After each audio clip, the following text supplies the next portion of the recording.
குட்டி இலக்கணம் 6 வகைப்படும்.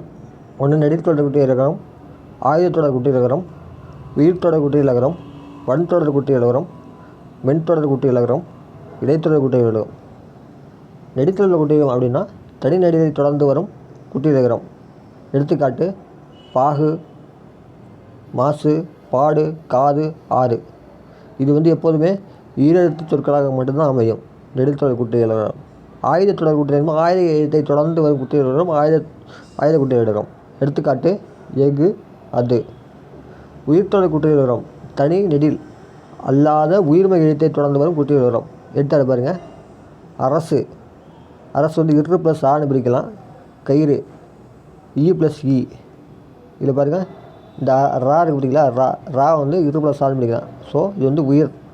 ஆ உயிர் தானே, அதில் உயிர்த்தொடர் குட்டி இலக்கணம் பிரித்து பார்க்கணும்.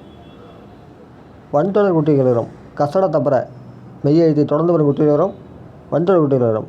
பாக்கு இக்கு வந்திருக்கா, பேச்சு இச்சு வந்திருக்கா, இட்டு பாட்டு இட்டு வந்திருக்கா, கசட தப்பற அதை தொடர்ந்து வருகின்ற குட்டி இலக்கணம். குட்டி இலக்கணம் அப்படின்னா குசுடுது புரு அப்படிங்கிற வார்த்தைகள் மட்டும்தான் வரணும். மென்தொடர் குட்டி இலக்கணம் ஜன நமன. எடுத்துக்காட்டு பங்கு, மஞ்சு, பண்பு, பந்து, அம்பு, கன்று. அடுத்து இடைத்தொடர் குட்டி இலக்கணம் எரள வளர மெய் எழுத்தை தொடர்ந்து வரும் குட்டி இலக்கணம் இடைத்தொடர் குட்டி இலக்கணம் என்று பெயர். எடுத்துக்காட்டு எய்து, மார்பு, சால்பு, மூழ்கு. இதெல்லாம் இடைத்தொடர் குட்டி இலக்கணம்.